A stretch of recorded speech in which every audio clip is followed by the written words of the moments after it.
Hello and welcome to the Spike podcast. I'm Fraser Myers and I'm here with Spike's deputy editor and host of the Last Orders podcast, Tom Slater. Hello. And Spike columnist Ella Whelan. Hi. This week on the podcast, we're taking a break from Brexit and we're going to talk instead about hate crime, Melania Trump, and the word of the year. Anecdotal evidence and some police figures suggest there's been a huge rise in cases of racist abuse. The UN urged Britain to take action to prevent further abuse. The month after the Brexit vote, we had a 41% rise in race hate. Across the board, there's been a 17% rise in hate crime over the past year, with over 94,000 offences recorded. Britain is in the grip of a rising tide of hate, particularly post-Brexit. Or at least that's how the narrative goes. A record 94,098 hate incidents were recorded by police in England and Wales in the year 2017 to 2018, a rise of 17% on the last year. But other statistics tell a different story. The Home Office's crime survey shows a fall in hate crime of 40% over the last decade. So what's going on? Is hate crime actually on the rise? Or do we need to take the police statistics with a healthy dose of scepticism? I think we do need to take these with a healthy dose of scepticism because what's happened in relation to hate crime law and police practice in this area over recent years is that the definition has become a lot more broad. The types of crime or even non-crime, which is often contained within these definitions, is often conflated. And one thing I think is not often made clear to the public is the extent to which how subjective a lot of these crimes are. So, for instance, just a couple of points, one of which is the fact that you just mentioned the term hate incidents, which is entirely new. You know, it's come in relatively recently, and that effectively refers to non-crime incidents in which it is perceived that there was some sort of prejudices motoring that. You see loads of examples of speech, of misunderstandings. You wrote this week on Spiked Fraser about a pensioner who had an incident logged as a hate incident because she beeped her horn at someone. And again, there was no malintent intended there. And even when you get into hate crime, which is again a criminal event, a crime being committed against someone in which allegedly hostility and prejudice to a particular group, whether it's a race or a religion or a sexual orientation, even there, the definitions are incredibly subjective. I can't think of another area of English law in which effectively, and this is in black and white in the College of Policing's guidance, that it is the perception of either the victim or even just someone witnessing the alleged crime or non-crime. So you get into bizarre situations, as happened a couple of years ago, where, you know, the then Home Secretary Amber Rudd makes a speech on immigration. Someone who later admitted to not actually having read it decides that it's racist, reports it as a hate incident, and then this sits on the logs forever. It's never going to be scrubbed off. Amber Rudd will always have that alleged hate incident to her name. Now, it would be easy to kind of laugh about all of this, except for the fact that it comes at a really big cost, which is that there is whipping up a tremendous amount of fear, a tremendous amount of concern, with no basis actually in objective reality. And so while, of course, people would want to take prejudice seriously, I think we need to treat hate crime and hate incidents with a huge amount of scepticism. Even the Home Office have come out and said, do not take this 17% rise as meaning that there has been an enormous rise in crime. You know, they've said it's about better reporting, it's about more people willing to come forward. But there is also a compulsion to report these things. You know, police guidance from a few years ago said that it should not be seen as desirable for hate crime statistics to fall down. Now, in any other area of life, we want to see crime going down. But in this area, it's seen as an objective good that police figures rise. There's been a huge number of police stations tweeting. You know, have you seen these kind of tweets where they say, essentially, spy on your neighbours, spy on your friends, and let us know if any of them commit a hate crime? I mean, that's pretty terrifying. No, it is scary. And as has been said earlier, a lot of these incidents are really about neighbourly disputes and misunderstandings between strangers. So some of the examples that I compiled in my article this week on Spiked include, you know, dog poo. Someone finding a dog poo on their lawn and the police treating it as a racist incident. Similar story, someone had a dog bark at them, treated as a hate incident. Rod Liddell, the columnist, one of his newspaper columns was treated as a hate incident because he made fun of the Welsh. You know, he basically said that the new Severn Bridge should be renamed to a really long word with no vowels, and that they should be grateful for anything that connects them to the First World. But that apparently, you know, was enough to get one police chief to try and mount a prosecution against him. Thankfully, that failed. But there are also examples where these things do spiral out of control, and people end up being prosecuted and convicted for practically nothing. So a young girl in Liverpool, 19 years old, her name's Chelsea Russell, she was convicted of posting rap lyrics on her Instagram. Now, this was in response to a young boy, a 13-year-old boy had died. I think one of his favourite songs was by this US rapper called Snap Dogg. Loads of people posted this quote that featured the N-word in it. For some reason, this one girl was targeted and the police decided to mount a prosecution against her. The result of this was that she was given a community order. She was slapped with a £585 fine. She was given an ankle tag. She was under curfew for 8 weeks.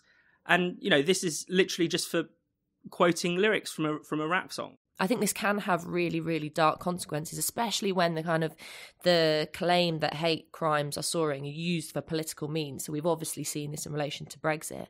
And I remember when Brendan O'Neill revealed the fact that incident of the murder of the Polish man Arek Jozwik, which Remainers claimed was a Brexit hate crime, was the evidence that people were turning into these racist monsters and that Brexiteers were going around murdering Polish people.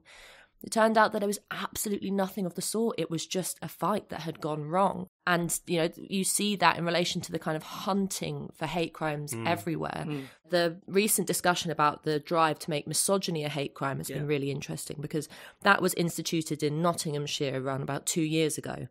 Now, Nottinghamshire is a population of around about 810,000 people, and within that 2 years there were 174 reports under this sort of misogyny as a hate crime new scheme. 73 of those were crimes, so genuine sexual harassment, all that kind of thing, and 101 were incidents. And the police were, when they were interviewed by the BBC, said, you know, well, there's nothing that can really happen when something's an incident. Most of the time, it just gets logged as an incident. And if you take those numbers and boil it down, it means that 0.02% of Nottinghamshire reported a hate crime. And yet, this has inspired MPs like Mari Black and others to call for misogyny to become a hate crime across the board, across the whole of the UK.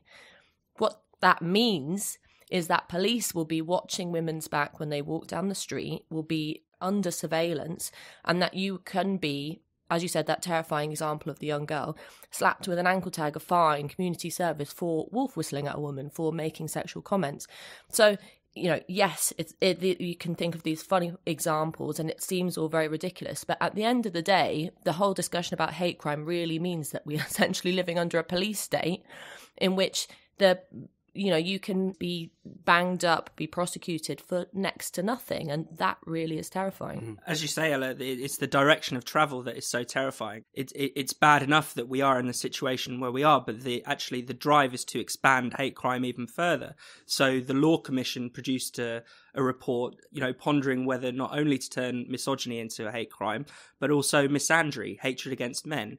Potentially hatred against the elderly, potentially hatred against goths could be turned into a hate crime. We're actually going in the wrong direction in many ways. No, I think that's right. And I think the more you create these kind of victim-specific categories of crime, especially as they're so subjective, it's only natural that these things are going to spread and spread. I think the one thing that's really worth nailing and to make clear is, as you gestured to in your introduction, Fraser, that the level of kind of prosecuted or let alone convicted hate crimes has remained steady, if not has been dropping, at the very same time that reports have been soaring. And that's really at the heart of the disparity. I mean, in the wake of the Brexit vote, there was a lot of discussion about how hate crimes had spiralled out of control, that there was this spike. And yet, again, you wait a few months down the line, and when the CPS put out their report for the same amount of time, they actually found a sharp decrease in the number of religious and racial hate crimes which managed to go to court. Particularly after Brexit, I think it's fair to say there was a pretty concerted trawling effort. You saw websites set up allowing people to just put in these incidents online. And remember, given the fact you don't even have to be victim to one of these hate incidents or hate crimes to report them, that's naturally going to lead in that very febrile climate to loads and loads of reporting. And I think, again, the term hate crime has become so expanded to become almost meaningless that it's almost easy to kind of just laugh at it. I mean, because it's gotten so strange. But I come back to that point that it's become at a very, very serious cost. Because it reminds me a little bit of that Orwell quote in Politics in the English Language, where he talks about how people in power using a phrase, having their own private definition of it when the public think they mean something very different. When people hear the word hate crime, they think of something very specific. They think of racially aggravated violence. They think of people daubing racist slogans on Something people's really front serious, doors. yeah. Something very serious, exactly. And whilst we could get into the discussion about whether hate crime as an aggravating factor is ever acceptable, as we've argued on Spiked, it often drifts into thought crime. But nevertheless, just taking it as it is and as people understand it, that is not what is going on. And so the consequence of all of this is that while some people are twigging that there has been this distortion, that there has been this crime panic, a lot of people, particularly in minority communities, are effectively being scared stiff for no good reason, at a time in which Britain is certainly as tolerant as it ever has been.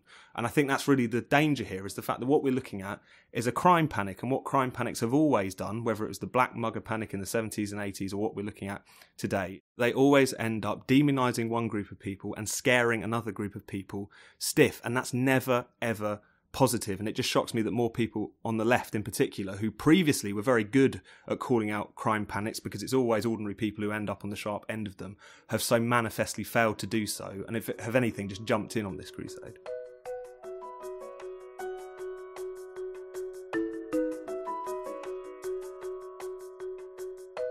You're listening to the Spike podcast. If you're enjoying the podcast, why not give us a rating and a review?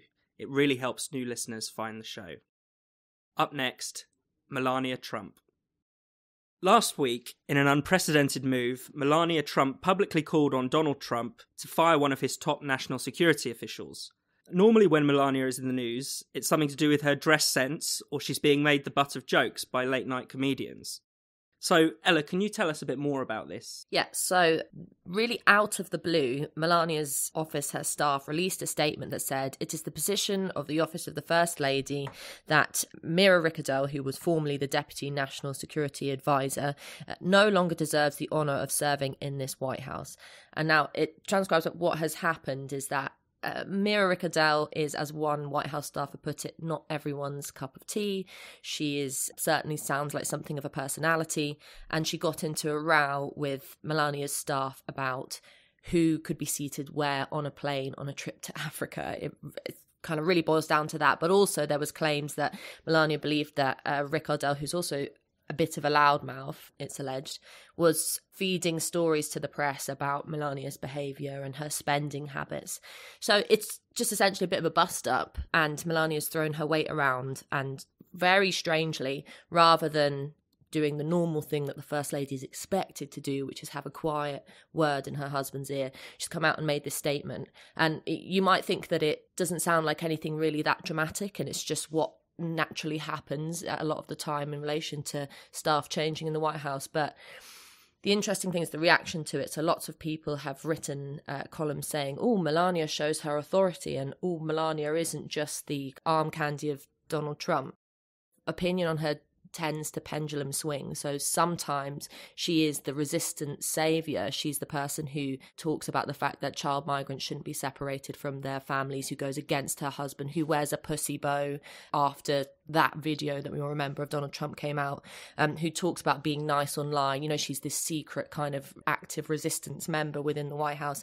Other times she's a total witch who wears coats that say I don't care, do you, when she goes to child migrants, and she's the kind of evil, quiet, malicious wife of Donald Trump. Everything it boils down to is that no one takes this woman as an individual, and no one is willing to say, okay, she is just Melania Trump who makes her own decisions. It's quite interesting to see the reaction to her. People want to paint her either way, and it always ends up feeling quite reductive. No, I think Melania is interesting because she's one of those people who really shows up some of the blind spots or the double standards of a lot of liberals in terms of talking about women in positions of power. You know, I mean, it became, especially during the campaign, almost to say anything bad about Hillary Clinton was almost akin to sexism. And yet Melania was kind of fair game, you know, from the campaign onwards. There was this long profile in the New Yorker, which just was full of kind of not so subtle jibes about that she kind of, sticks to her repertoire of stock answers. She basically just echoes everything that her husband says.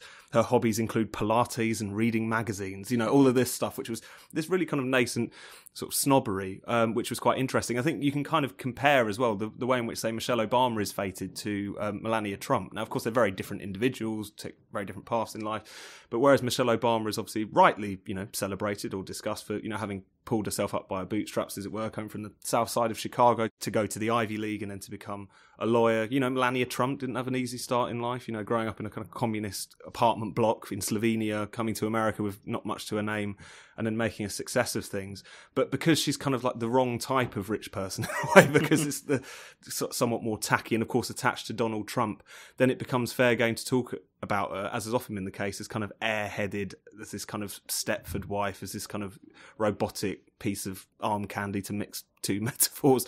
It's an interesting thing, which is, of course, no one in public life, certainly people who hold a fair bit of authority without being elected, as the First Lady does, shouldn't be beyond criticism. I think the kind of double standards in there are pretty interesting. Yeah, I think it's interesting, the kind of expectations that are thrown on Melania Trump. As you alluded to, Ella, there's an expectation from some people that she should resist Donald Trump despite, being in this entirely unelected position. And, we know that in the past that Hillary Clinton was criticised when she was First Lady for being overly political, for, attempting to drive through, healthcare reforms. And that's understandable, whatever you think of those policies. This person was not elected. It's also interesting in the case of Donald Trump that Ivanka has kind of become what people describe as the de facto First Lady, that he has involved his family in politics in very overt ways. You have to remind yourself that even though America is, the great democracy, that it does have this tendency to produce dynasties. Following the Clinton dynasty and Bush dynasty, and perhaps we're seeing the emergence of a Trump dynasty if Ivanka and Jared are so heavily involved in the administration, and perhaps now if Melania is gonna put her oar in. But it's like you can't have it both ways. So on the one hand, people are arguing, and I read an article in the New York Times, is Melania going to be the person that we should pin our hopes on to be the one that ousts Trump?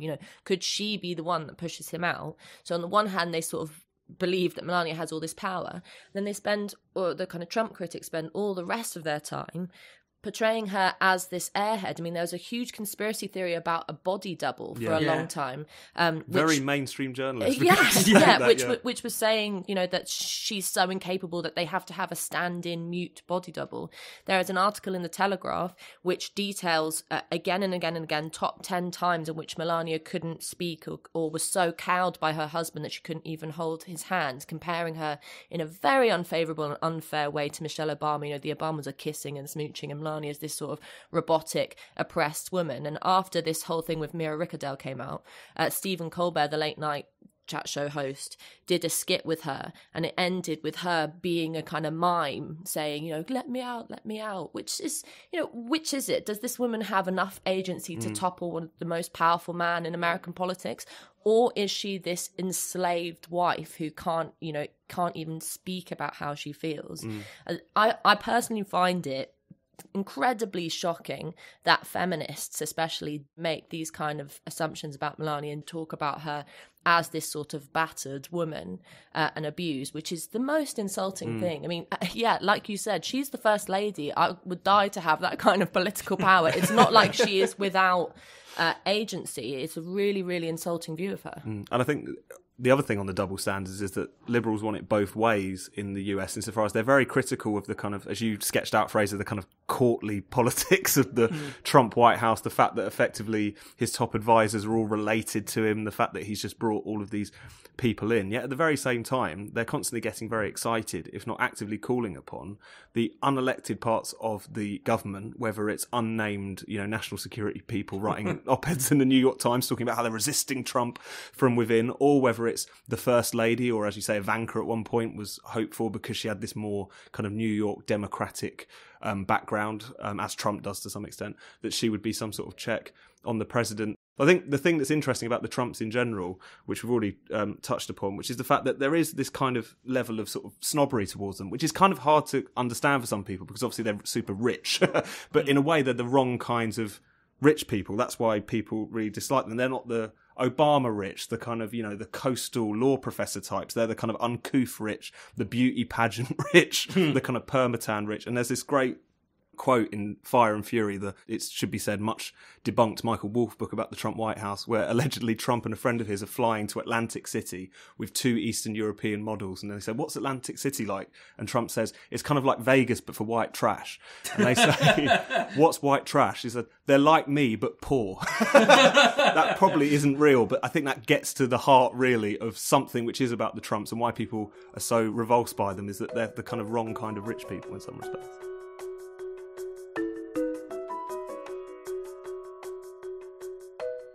You're listening to the Spiked podcast. Spiked has no paywalls and no subscriptions. It's contributions from listeners and readers like you that keeps us fighting for freedom and democracy. If you'd like to support Spiked, just go to spiked-online.com and hit the donate button. Oxford dictionaries have named the word toxic as their word of the year. Toxic is the word that best captures the ethos, mood and preoccupations of 2018, they say. They note a 45% rise in the number of people looking it up on their website, and also how the scope of toxic as a descriptor has expanded enormously. So, what does this word toxic tell us about life in 2018? Well, Joanna Williams wrote a great piece on Spike this week about this, which is the fact that if you really think about it, toxic is put before everything nowadays, because obviously these words of the year things, sometimes they can seem a bit silly. I mean, I think a couple of years ago, 2015, it was the crying laughing emoji which was named as the word of the year. So you've got to take these things with a bit of a pinch of salt. But if, again, everything, as Joanna points out, from relationships are toxic, family life are toxic, work life is toxic, keying in with a lot of the kind of Me Too concerns. And when you really think about what that word means in terms of poisonous, I think the use of it to refer to personal relationships as well as politics speaks to an incredibly sort of fearful, disdainful sort of climate that we're living through. And it was kind of interesting that even though when these things come out, you kind of think, what does that really mean? When you really think about it, it has been something which has crept into our discourse and been used to describe things that otherwise we would see as just the cut and thrust of politics or just normal everyday life. Yet now that seems to be more and more problematised, it feels like. Yeah, well, the main one that gets used is toxic masculinity, which has become the kind of just byword for crappy men. It's like, it's what feminists just talk about when they want to say that all men are horrible and abusers. And I always thought of it as the kind of thing that extremes would use, but I mean it has come into kind of just normal language. People are sort of accepting it, and you're right, it's like all these words. I've said this before about misogyny, like remember how serious a word misogyny is and what it means. The same with toxic. It means something very extreme. So the idea that you could have toxic masculinity, to my head immediately, you think of a raging misogynist who is a complete woman hater and is going to do everything he can to hurt women, but generally gets used to describe lads at university, to describe football behaviour, to describe any kind of low-level sexual interaction these days. You really have to think, why is it that these very serious words are sort of being bastardised in this way? It is interesting as well, just quickly on the kind of toxic masculinity point. Yeah. It almost feels like a kind of throwback to kind of Victorian middle class moralism. It's just like, again, sort of slightly uncouth, slightly laddie behaviour is not just something you might turn your nose up at, but it's something disgusting and dangerous and aberrant and poisonous in effect. And I think that the use of the word toxic in that example is kind of interesting. It's this incredibly moralising sentiment that a lot of people have to just, things that we would previously often not just describe as, poor behaviour, but sometimes just normal behaviour, frankly. I want to move on to another word of the year. So Collins Dictionary selected gammon as their word of the year. So anyone got any thoughts on that? I've been called a gammon and I thought that it was only for men, which was quite rude. I mean, this like loosely describes the kind of the stereotype is a disgruntled, red-faced old white guy who usually is ranting about Brexit or some other incredibly bigoted thing. At its heart, it's very, very anti-working class. And the kind of people who've been throwing it around are some very snobby columnists who want to go in that vein of demonising Brexit voters, and they just sort of push them away as, you're just gammons, you're just these kind of lumpen, big mass of idiot working class people who don't have any clue of what you're talking about. You just get red face and you have a pint and you rant. So that was a particularly unpleasant term, actually. So my word of the year was women, but women spelt with an X. How do you pronounce that? Has anyone worked it out yet? This is the thing. The fact that it is literally unpronounceable tells you all you need to know about it. The fact that you can't pronounce it reveals the great lie of political correctness. You know, political correctness is always presented as this thing that is inclusive, that brings people in. But the fact that we can't even say this word out loud shows that it's exclusive. Only certain people who know the correct phrases are included in the right-thinking people who use politically correct language.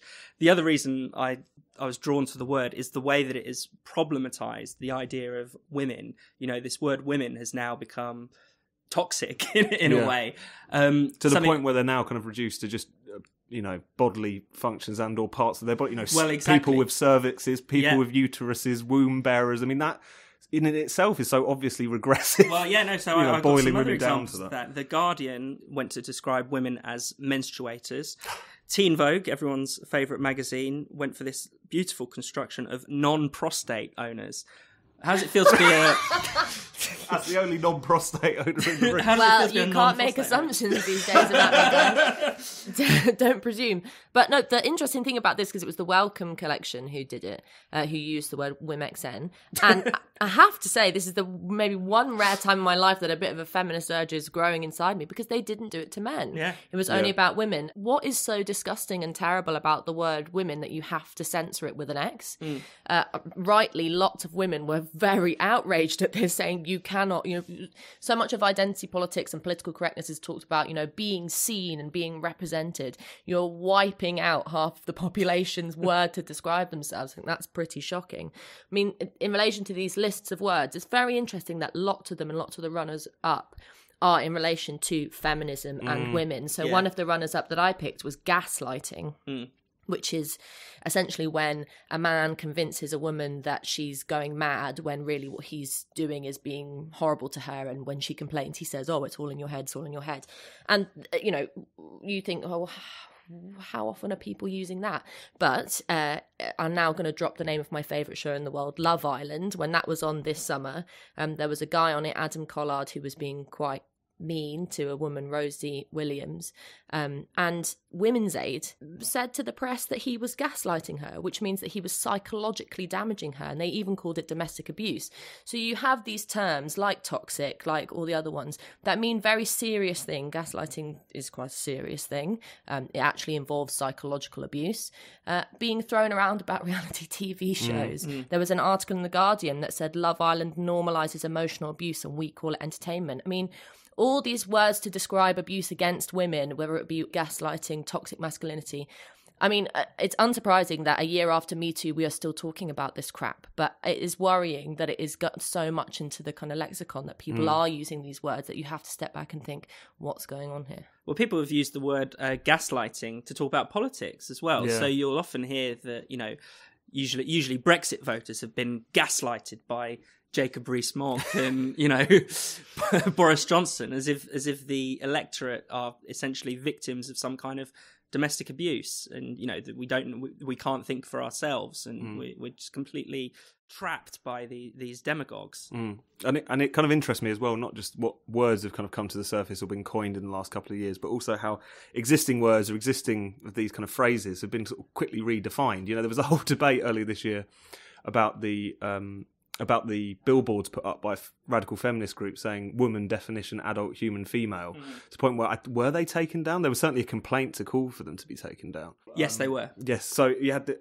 bizarre sort of situation. I also love how some of these buzz phrases like gaslighting, etc., the definition seems to change every day. So we saw, the example is when Ben Shapiro challenged Alexandria Ocasio-Cortez, the kind of great new hope of the socialist left in America, to challenge her to a debate, and she said, "Don't catcall me." That was a kind of interesting one. Last week we saw Carol Cadwallader, the Observer's chief conspiracy theorist, have a go at Andrew Neil because he called her a crazy cat lady, and she accused him of slut shaming, which makes absolutely no sense. Cat lady is the opposite of a slut, surely. As someone pointed out on Twitter, cat lady suggests that you're not getting much action rather than anything else. So it's absolutely bizarre. So it's just these words just become cudgels so quickly. They're not so much there to try and describe an observable phenomenon, just as they are to just sort of land blows against people you dislike most of the time, it feels like.